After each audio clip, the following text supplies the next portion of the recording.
Anh tiếng nghe ít thấy gió lên Anh cút về làm mình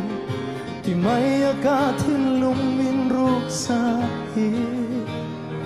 Anh mà đi xì lâu hiền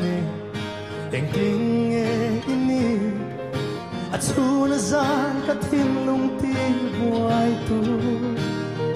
Trong tôi đi dù bằng mây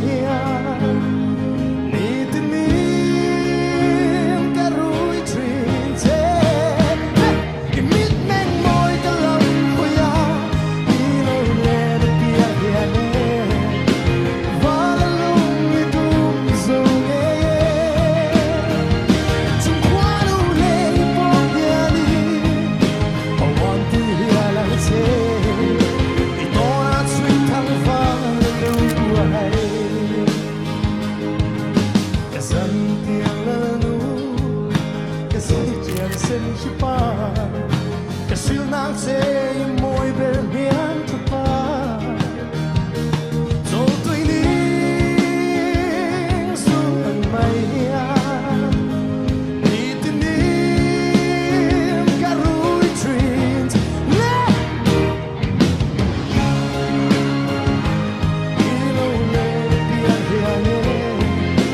và lung như tung dầu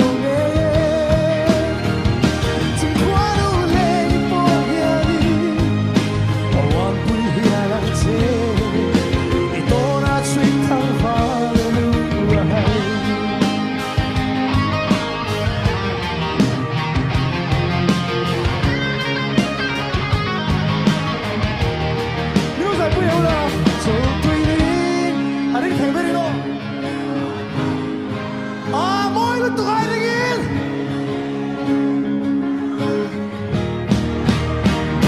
in mít men môi cả lòng khơi đi lời về kia kia và là lúc đi tung rồi nghe chính qua đủ lên phố kia đi hoàn quy here lại thế thì tôi đã suy thăng vào lúc hay Hallelujah, ako parwalila.